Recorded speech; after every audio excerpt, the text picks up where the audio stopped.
Hello guys, and welcome to the Halftime Oranges podcast. We're live. We're in person finally. It's me and my co-host, Mr. Jan. What's good, man? I'm Give some alright. love. How you doing? How's everything? It's all good, all good. What about you? It's been chill. We're doing our thing. It's been a crazy week of football, hasn't it? Barca got smacked 5-0. Get in! Yes! Yes! Take off the shirt. You got smacked. But we'll get to it. We want to first talk about the biggest news that happened yesterday. Ronald Kuhlman getting sacked. That was not unexpected. That was quite expected.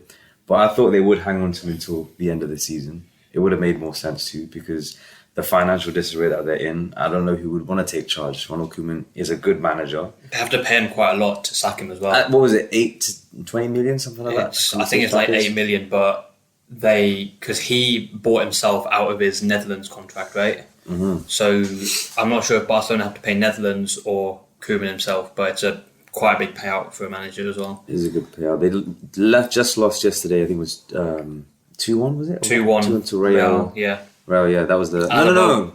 That was the weekend series. I'm talking about yesterday when they lost midweek. Oh. I think it was Rayo Vallecano. Yeah.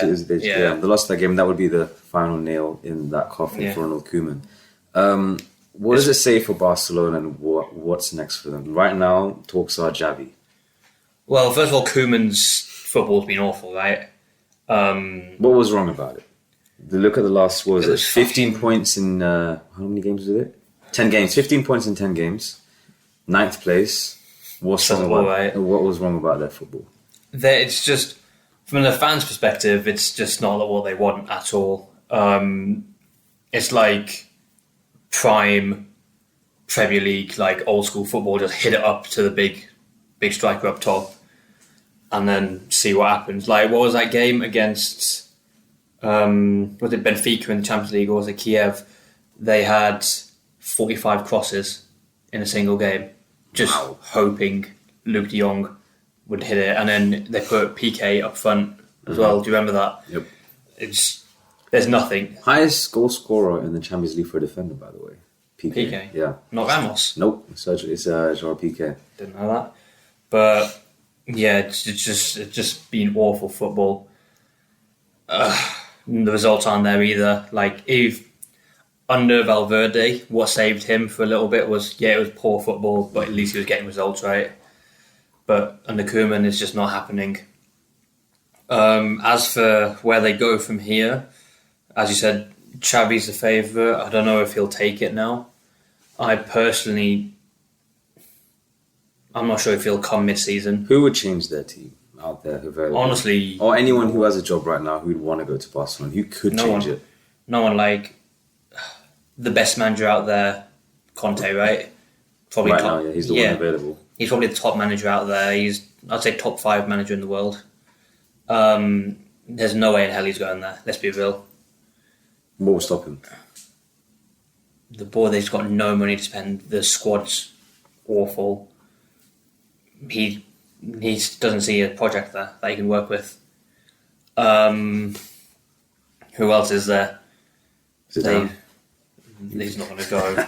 They've been linked with the one. What could make sense is Ten Hag. I don't think he'll leave Ajax mid-season. He would be an amazing fit. He's proven with young players. Even De Jong is there now. And with the likes of Pedri, Javi, Andrew Fati, all of these guys, he would work wonders there. One thing you just touched on those two players, which is quite huge in the last couple of weeks, both of which, Pedri and Fati, like you said, have been given new contracts, both of which have €1 billion release clause. What's the plan behind this, do you think? What are they trying to get out of that? Trying to hold on to their assets? Or yeah, that's it. Yeah? Are they good enough to help them get to where they should be? Yeah, I think so. Fati, we need to see how he comes back properly after this. He had a long injury layoff, right? But Pedri, apart from being overworked, looks amazing. I think they're just trying to future-proof their squad by those. It's not they obviously don't expect anyone to pay it, but I think they don't want a situation where they don't tie these young players down and then, like Eli Mariba, who went to Leipzig, they just don't want to lose their young guns, basically. Mm-hmm. That's it. Yeah. You look at them in the Champions League. in La Liga, new manager coming in, January transfer window around the corner. Could they get in the top four? When you look at La Liga now, the whole dynamic has changed. I think Real Madrid aren't even in top four. Right now, I think Sevilla, Real Betis, second. What does everything that's happened to Barcelona do to the La Liga? Well, Barcelona underperforming, and Real Madrid to that matter, means La Liga suffers because of viewership, right? And all that, because of the way the La Liga TV deal works. They need their big teams to do well, right? Do I think they can get in the top four? I don't know, to be honest. Depends who they bring in. Because genuinely, all these manager candidates out there, I don't really see any of them coming in. I think that I'd say no because of the finances of the project, or no because it's halfway through the season, which means they're going to have to get in someone who's not best suited or someone who's just an interim. What do you know about Javi as a manager? What can you tell us about him? What could he bring to their team? Because it looks very likely he will be the next one in charge. Yeah, he's quite close to Joan Laporta, the president of Barca. Very close, yep. I think for me, he's the reason why Javi will be the next manager. No, he's a legend, right, of the club. If you were a Barcelona fan, would you want Javi to take charge? It's like, as an Arsenal fan, I don't want the likes of Vieira or Henry to go anywhere near the manager. But I don't want them, either of them to get anywhere near that role. He could be in danger of tarnishing his legacy. There's that. From a pessimistic point of view, is he's managing in, where is he? Saudi? I think one of the Middle Eastern countries, yeah. Who knows? It's Mickey Mouse League anyway. Yep. It's just ridiculous. He's done well, to be fair. He won the league as an invincible, and he got to the Asian Champions League semi-final, which is a pretty good achievement. He is possession based. He usually lines up in a 3-5-2 or a 3-4-3, usually that back three. To the Barcelona fans, I don't really think they care about formation per se, as long as they have the style of football, which is, that possession based, attractive attacking football, and that is what Xavi does. I'm just worried that he's not got the experience for it, to be honest. I don't think so either. But I think it's the biggest job. It's one of the biggest jobs in the world. Football, yeah. It's what might help him is he will get extra time because he is a legend, and maybe there'll be less pressure because of since Luis Enrique, the last three managers have been flops. Valverde, Kuhlman, and I can't remember the last one. The one that lost. I don't remember. Tito? He's one of them, but I don't know which one for. I couldn't his name escapes me, but he's the one that lost to Bayern 8-2. Yep. They've been bad, right? They've also been linked to, quite randomly, Pirlo. Absolutely makes no sense at all. I'm just not even going to speak about it, just rubbish. The other one that's interesting is they've been linked to Roberto Martinez. Belgium. Yes. Yep. He's done quite well with Belgium, I think. He's got them first in the FIFA rankings. I don't know what the fuck that means. But, yeah, he's done well with Belgium, right? He plays attacking football. Not in the same way, though. He's got better plays in Belgium. He does, but he always liked... He had Lukaku at Everton, at Belgium, right? And he likes to play with that big physical guy as a focal point. Did you get that from Dion? Potentially, the next best is Aguero. De Jong's shit. Aguero's injury prone. It's a huge mess at the front. Yeah, he will have to adapt if he does get the role. He is Catalonian, born and bred, so that goes in his favour.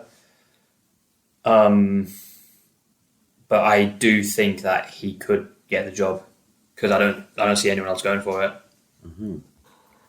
Well, that was Barcelona. Before we go on to our next topic, which is to do with United. I thought we'd go through the weeks, fixtures of game, the Carabao Cup. You had the German Cup as well. Let's start with the German Cup. That was a battering, huge battering, and it wasn't. And I got to give Gladbach credit. That was great football. The goals they scored, good pass and play. It was beautiful to watch. They decimated cut us open, especially that second goal where it was 3-0 in 31 minutes, I think, or 21 minutes. Yeah, 3 and 21. Opened you up. That second goal was so well worked. I thought Upamecano had a howler for their fourth goal. I think Real Embolo scored it. It was a long ball. Upamecano let it bounce. Embolo out-muscled him, got on it, volleyed it through Neuer, literally through Neuer's legs. And there was the second goal that was well worked. He got dragged so far out of position. I don't know why. I can excuse him for it. Everyone has a bad game. I think the whole team had a bad game, to be honest. Were you gunning for at least a double this season? You look at Bayern Munich and what they've done over the last few years. I can't remember the last time they only won a trophy. They always came with Kovac. They always came with something. No, in last season, actually. Yeah, just the Bundesliga. Oh, there you go.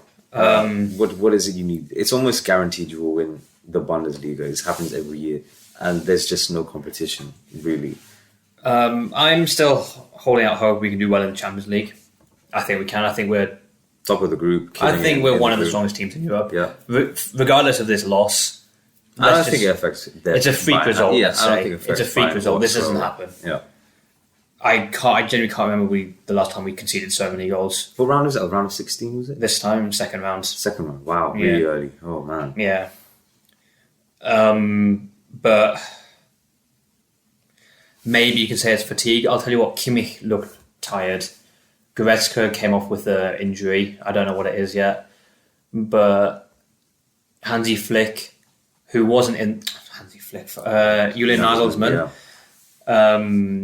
hasn't rotated his squad at all this season, pretty much. He's used that same core of players of Neuer, Kimmich, Goretzka, Davies, Upamecano, Muller, Lewandowski.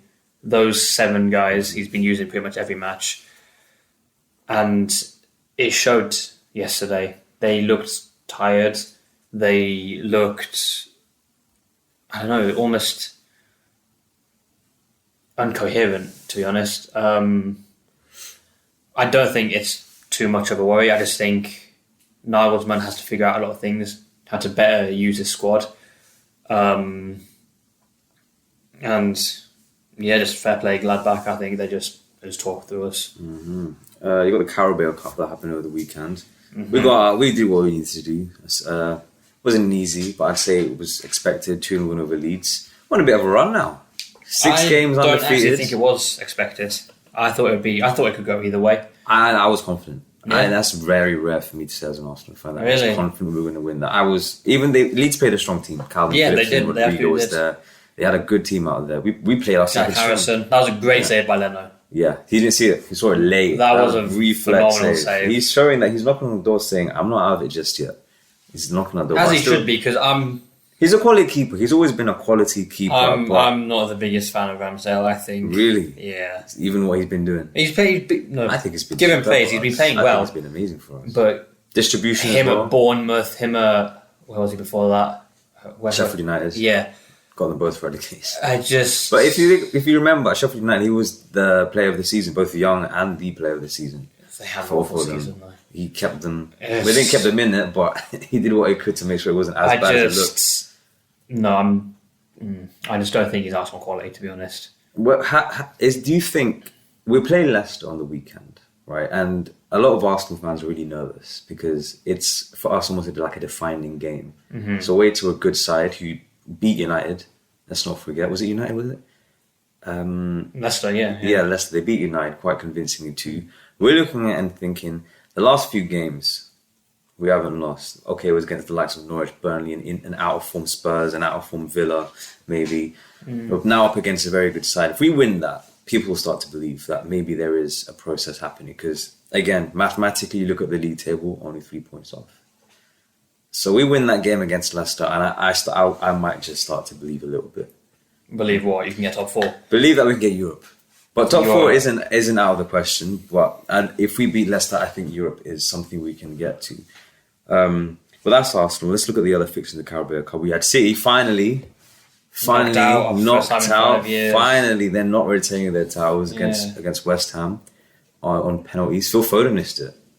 That was quite funny. Of all people, he missed that. It was quite incredible. Jack Grealish taking the last penalty for City. Came up cool. Showed what could have happened.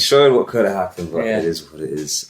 Spurs got a win. They beat Burnley. They're through. Chelsea again on penalties against who are they playing again? Southampton. 1-1 on the 90 minutes out on penalties. Who else was Liverpool? Did you see the goal by Origi? No. A scorpion kick. Was it? Yeah. Well, they call it a scorpion kick. It wasn't like a Giroud. He was just standing on his feet. Ball was coming behind him. Quick flick over the keeper in within the 6-yard box. So it wasn't like. I'll give it a look. I haven't seen it. It was a decent one. One more thing before we go on to the United thing. I think this it might bother you a little bit. Ballon d'Or's coming. Right. You know the 5 nominees that are out there. You got Lewandowski, Salah, Kevin De Bruyne, Kante, and Messi. These are the ones the top 5 anyway that people are talking about. Jorginho as well. I completely forgot about that one. Who deserves it? And why?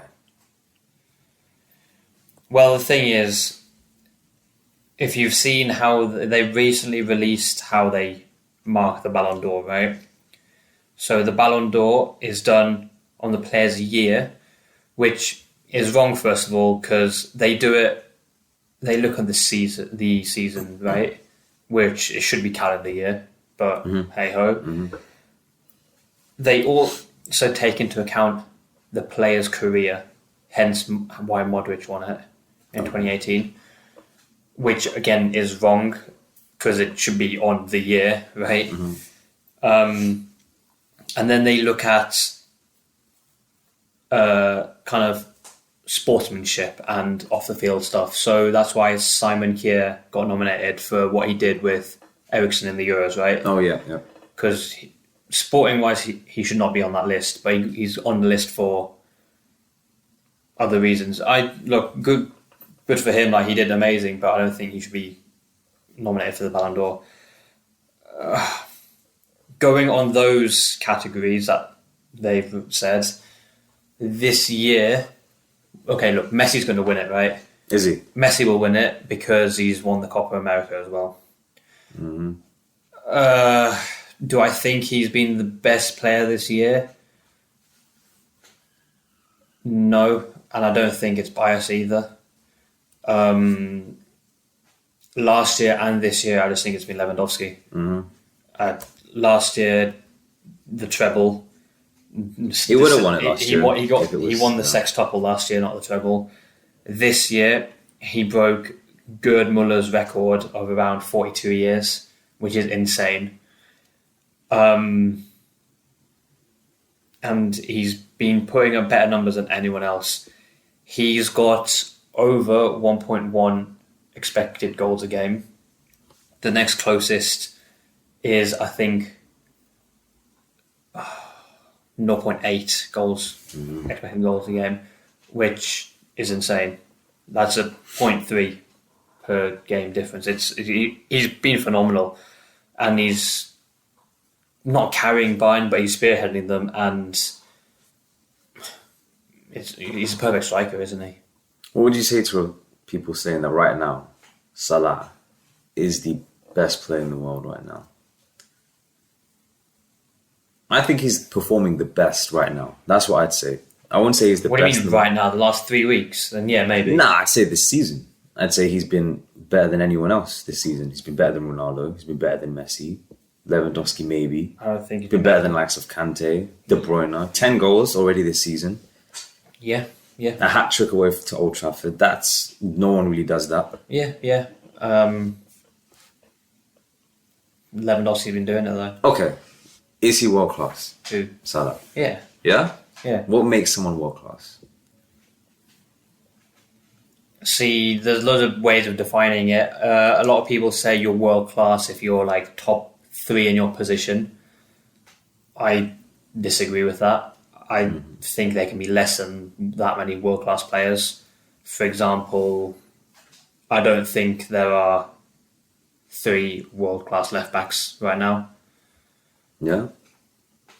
Just one of those things that happens. I think world class, you have to be hitting a certain level for a consistent number of years. Yeah. I think he's world class. I think He's world. No, I think the last 2 100%. years he's been disrespected highly. He's been so good the last 2 years. He's been under the radar because, e.g., last year, I think Kane got the golden boot. Yes. But Salah had an unbelievable season. He got like 20 plus. Mane was nowhere near him last season. Yeah. Don't forget that. No, so Salah he's amazing. I just don't think he's as good as Lewandowski. A lot of people are going to point out that like he's got this many goals whilst playing on the right wing for Liverpool. I don't care what they're on about there.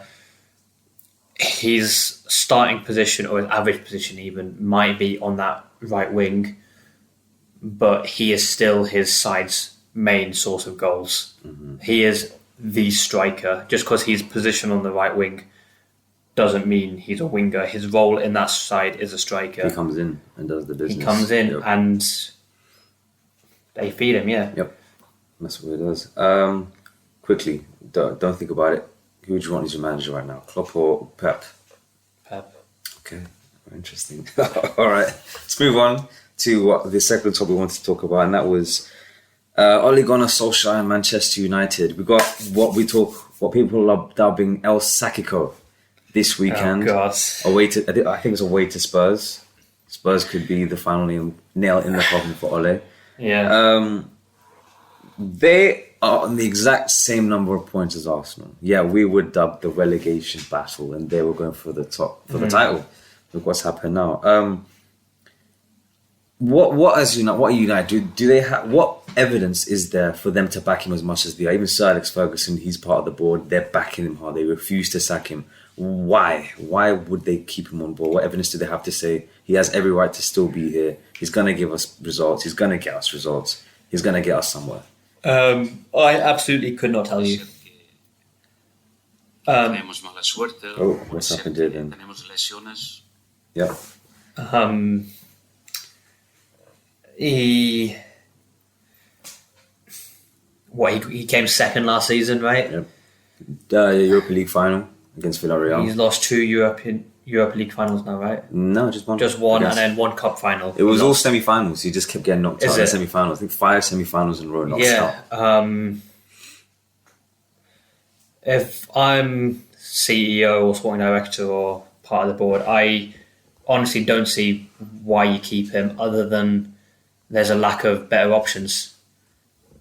I don't think he's proven that he can, manage at that level.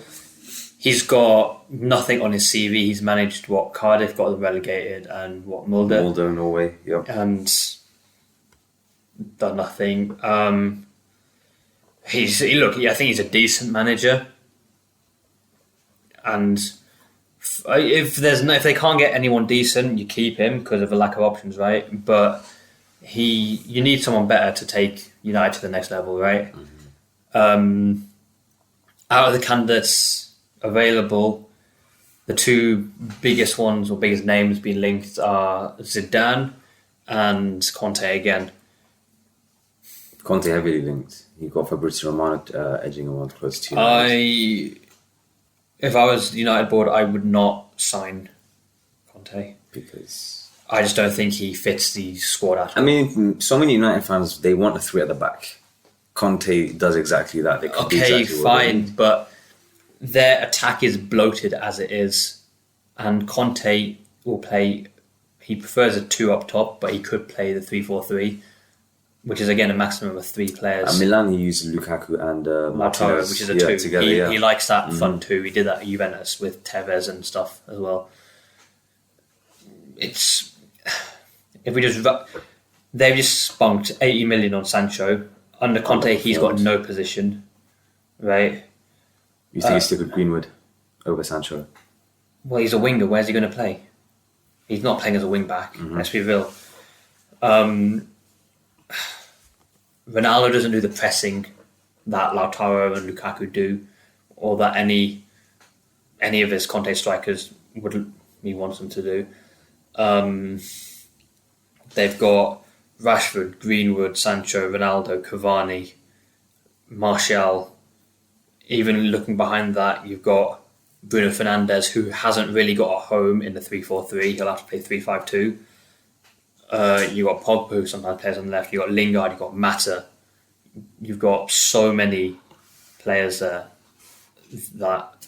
Do you think the signing of Ronaldo is the downfall of Ole Gunnar Solskjaer? Because I look at Ronaldo being signed, I don't think Ole even wanted him. You look back to the Alexis Sanchez ordeal when City were going hard in January. Yeah. And why did United take him? Everyone said to stop City getting a player such as Sanchez, who was killing it for us. Yeah, he was amazing. Okay, it didn't work out for him at United, but he was amazing. The idea was to stop City to go in that next step. Almost exactly the same thing has happened with Ronaldo. As soon as Ronaldo said he is leaving Juventus, who jumped on it? Man City.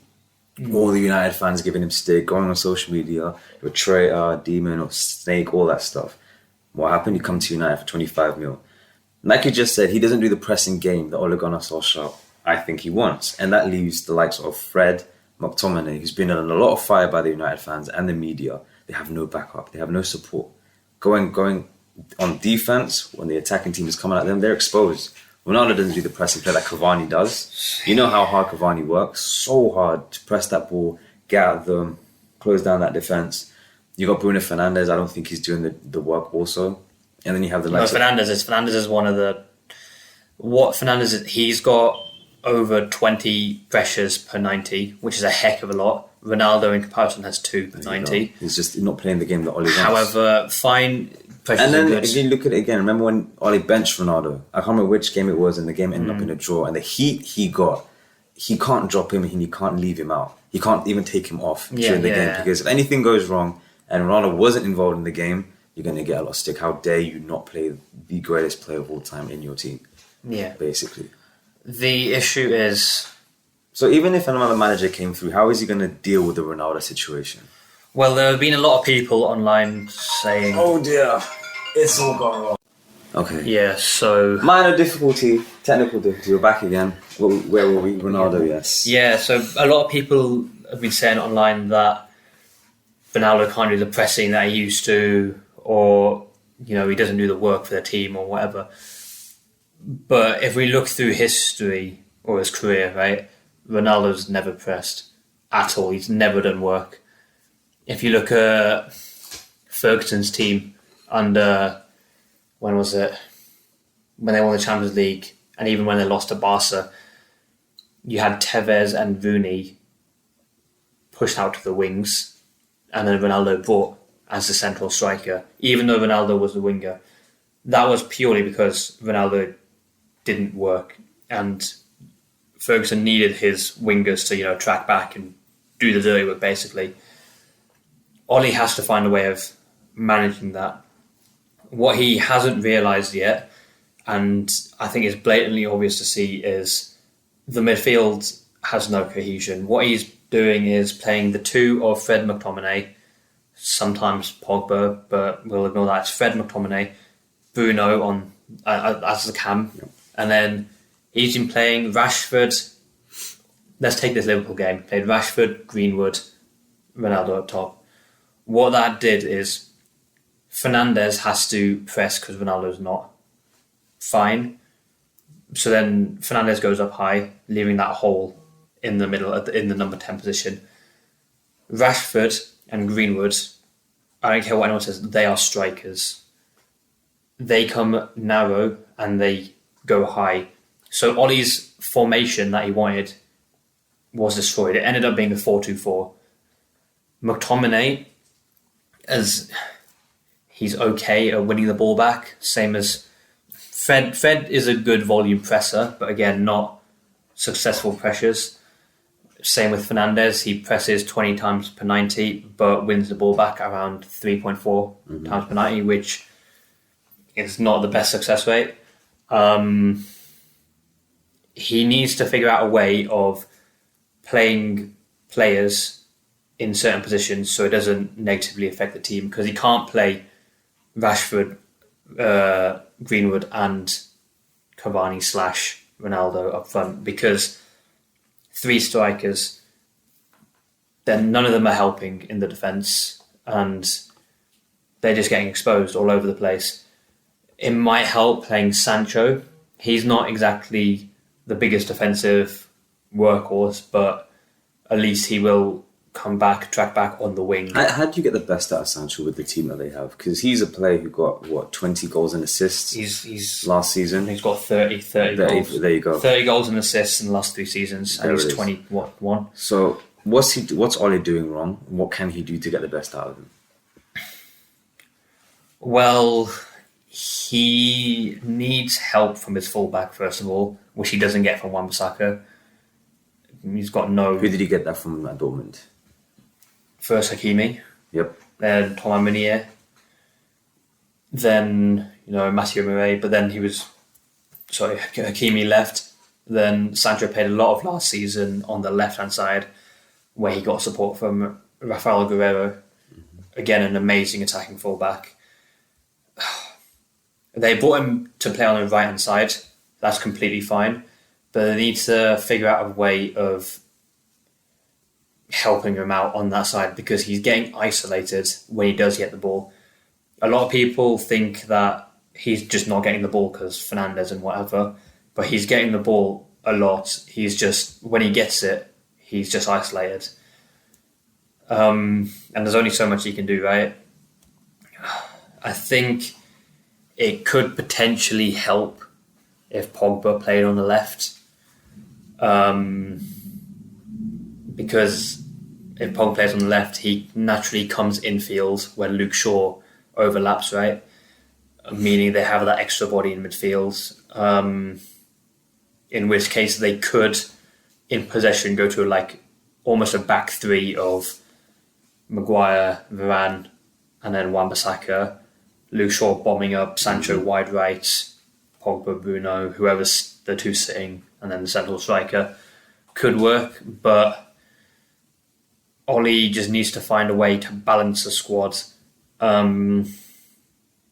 Even playing Cavani on the right could help. He's done that for PSG when Zlatan was there. He's shown that he's willing to do the work. Fine, he's aged, but he needs to figure out something, because what he's been doing is not working. What do you think of the Pogba situation? Got sent off. Obviously, you saw the headlines that Pogba was called out to be just fake news, how he snubbed Ole and that he refused to play for Ole as long as he's in charge. I don't know. What's the best solution for Pogba? Sell him off and get the money, recuperate that into another player? Stick with him because he's a world-class... He isn't a world-class right now, but he has every potential to be that world-class player. It's never really happened for him at United. It's happened to him at France. He's plays immensely for them. I don't know, maybe get another manager in and see what he can do. It's a stupid challenge. It was a horrific challenge. I've literally just broke my leg, right? I've really just snapped it. You know how bad those could be. Man, that was a horrific challenge. Oh, God. It made me wince just watching it. He looked... I don't want to read into it, but he looked happy that he got sent off. Do you see his face? Yeah. 15 minutes, that's what it took. It's actually abysmal. That's 3 matches out now, isn't it? Yeah, it will be. Because it's dangerous. And it's just... It's awful from Pogba, right? He should be ashamed. It was frustration. Getting bad at home to your biggest footballing rivals, 5-0. Yeah. Embarrassing. It was the darkest day of football. That's what Ole said. His darkest day in charge. Yeah.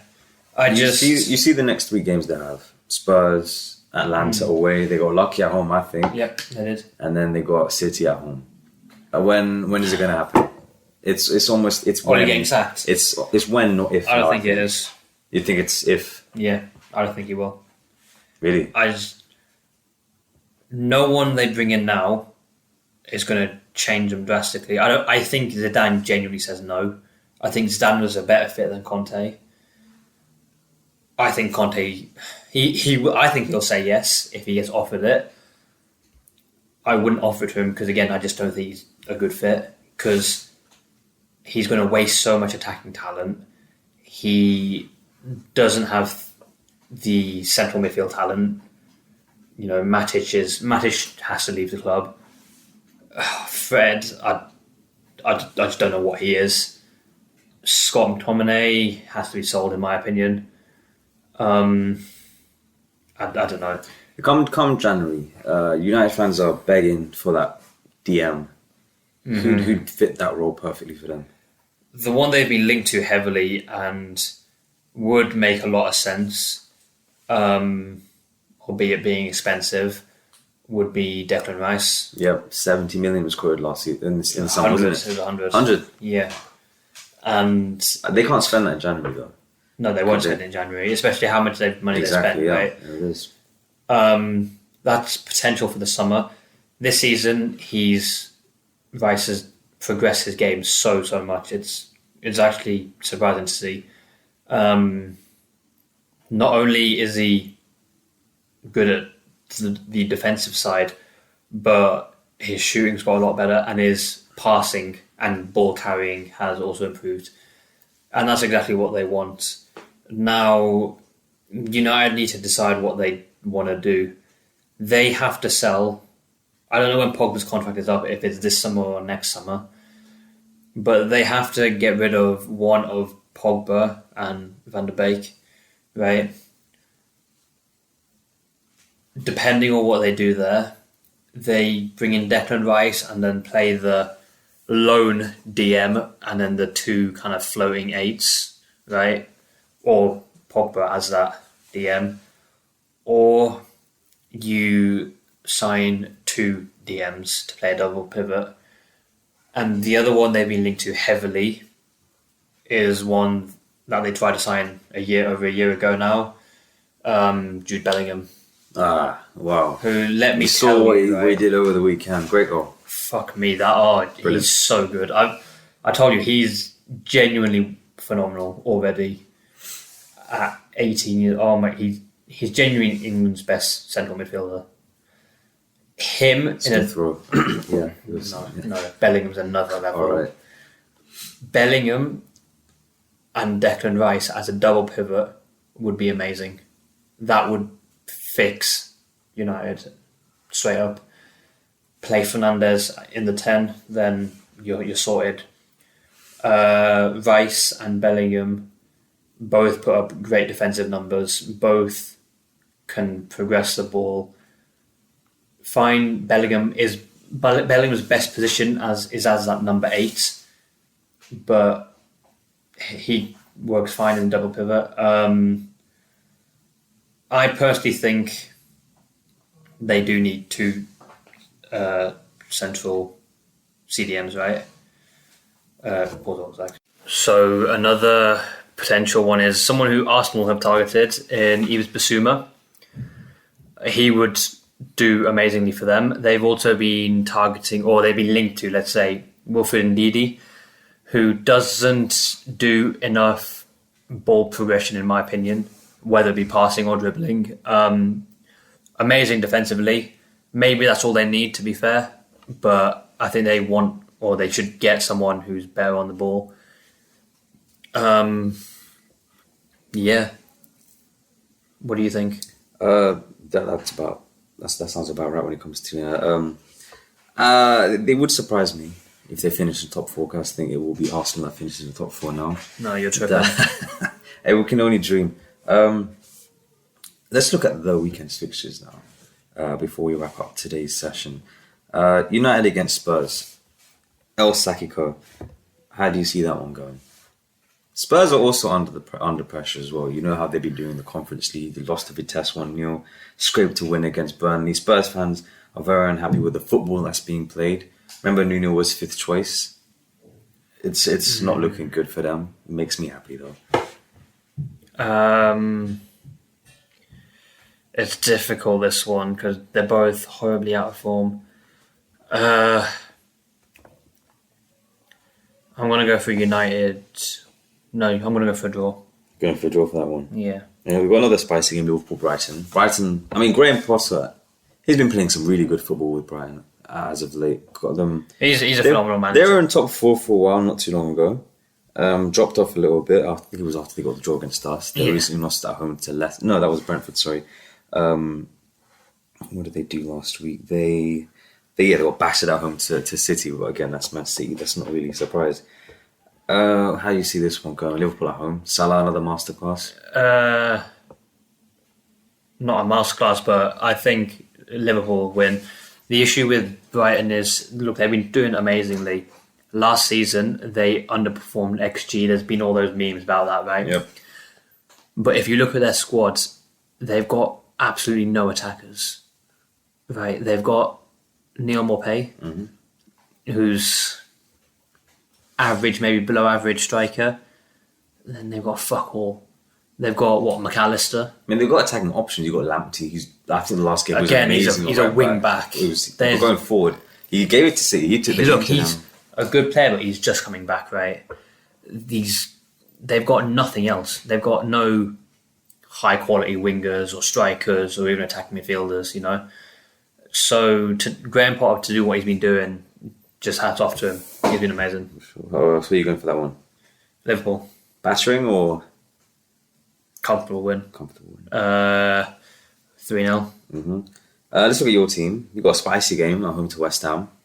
What happened the last game you played? We drew. Did you? Oh! I thought you meant against West Ham. No. Oh, the last game. Yeah. Oh man, that was a battering, wasn't it? You got it good. No, it wasn't a battering. Emil Smith Rowe turned up, took you apart. He did fuck all. He took you guys apart. 3-1. Now at home to West Ham, another London team. A London team was doing better than us. How do you see that one going? West Ham win. Yeah. Yeah. As much as I hate to say it. They haven't conceded a goal in Europe. They are top of their group in Europe. They're 4th right now in the table, I think. David Moyes is doing a masterclass. What a time to be a West Ham fan. Wow. They're just options all over the pitch. They're strong in every department. I think their attack's going to rip us open, to be honest. Forever blowing bubbles. Last game, Leicester-Arsenal. You saw the performance we had against you, and that was, in many Arsenal fans' eyes, the best performance we've had this season.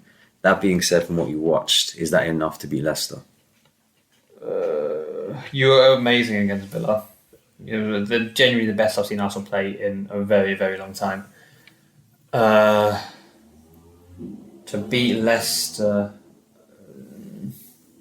not sure. I think Vardy's in good form. Patson Daka's in good form.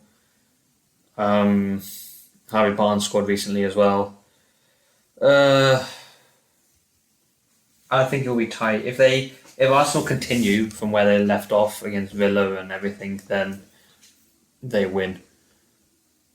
I mean, things are picking up. You look at the 5 signings that we've made over the summer. Every single one of them has been performing a lot better than any of us expected. Tavares has come in at left back. You know what? Superb. He gave it to you guys. Gave it to your right back. I think he's a very good player. Yep. I think Tomiyasu, he's my guy. He's my favourite Arsenal player right now. I think he's superb. Yeah. I think he will be the best right back in the league very soon. You see his size, the pace.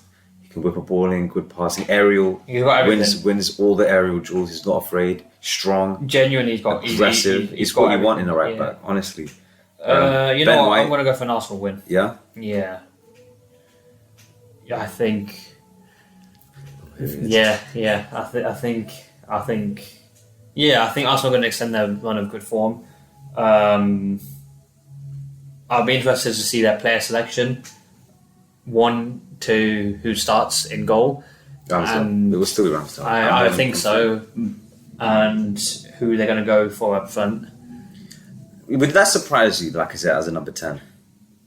You saw what he can do. He's the most hard-working player in our team. I just don't think he should be playing there. He's not as good as Smith Rowe in anything. I think it depends on the team we're playing. You know what you're going to get from Lacazette. Is this the What right does he team? give you? Work that closing down, hold up play. Smith Rowe does that. He doesn't. No, not like Lacazette can. Like Emil Smith Rowe gets out of tight spaces, can play a good ball. He's not afraid to pick up a pass long ahead. The thing is, Close control. He's scoring goals now. Goals in midfield is something we lack, and he's starting to get them. Lacazette got us a penalty against you. Yeah, I'd play Aubameyang up front first of all. I don't think he's good on the left-hand side. No, I'd stick with Aubameyang. He's wasted on the left. And if you play him on the left, you waste Saka. Or you waste someone. Smith Rowe, he plays on the left as of late. And you had either Odegaard or against Villa, you saw Lacazette in the number 10. I'm not a fan of that. I'd start Albert up front, Smith Rowe in the hole, maybe on the left. You know what, yeah, Smith Rowe on the left, Odegaard in the hole, Saka on the right. Yeah. Because Pepe has been awful. Does not deserve to start. Against Leeds, I think he worked hard. I think he tried too hard. I think he tried too hard. I don't think he did anything. Martinelli is what I want to say. I was disappointed with him. Martinelli works hard. He just won't pick out the easy passes, I've noticed. He holds on to the ball too long. He tries to do too much. Yes, exactly. That's something he needs to work on. And I'm sure he will. Last question. It's something I don't think you expected, but what's your take on Norwich City? On Norwich? 2 points. They've been battered almost every time they've played. Yeah, they're awful. They always come up and they always seem to go down the next season. Perennial yo-yo club. What do they need to do? Because I would like to finally see Norwich do well in the league instead of seeing them go up, down. It's quite frustrating. I feel like other teams could benefit from coming up. You only have to look at Brentford as an example.